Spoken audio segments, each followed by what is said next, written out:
నేనేం చేస్తున్నాను? మీరు వినట్లేదా? నేను చెప్పేది వినలేదా? మీరు చెప్పేది వినారా లేదా? చెవులు ఉందా లేదా మీకు? నీకు లేదు. నేను ఎంతసేపు మాట్లాడాను, ఏం విన్నారు మీరు దాంట్లో? ఏసీలా కూర్చొని మీరు ఒక మాట చెప్పండి.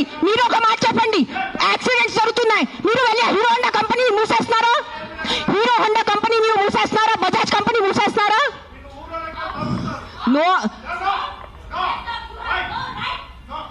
ఏదో ఒకటే నోరు తెరిచి మాట్లాడుతున్నారు సెన్స్ లేకుండా.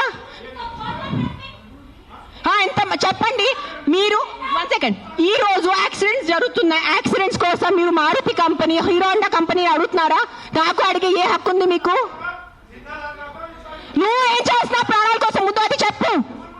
వచ్చి ఉట్టి నోరు ఇప్పేసి మాట్లాడటం. సార్ నేను ఒక్కటే అడుగుతాను, కాదు ఆ వ్యక్తిని ఒక్కటే అడగండి. ఆయన ఎంతమందిని కాపాడారు? ఒక్క మాట అడగండి. ఆయన ఈ రోజు వరకు, ఈ ముసలి ఆయన ఈ రోజు వరకు ఎంత మందిని కాపాడారు? ఎంత పిల్లల్ని కాపాడారు? ఎంత మనిషిని కాపాడారు? ఎంత మందిని తిండి పెట్టారు? ఆ మనిషిని అడగండి. నోరిప్పదు. ఉట్టి వచ్చి కిట్ చేయడానికి రెడీ ఉన్నారు.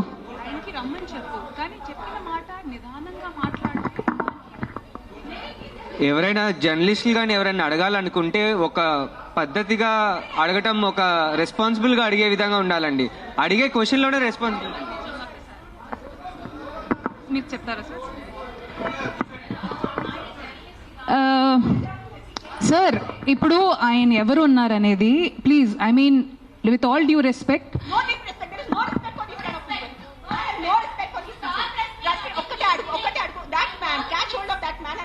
how many kids he has given food to, how many pedavalla he has given food to, how many anathashram he has gone to, how many vruddhashram he has gone to.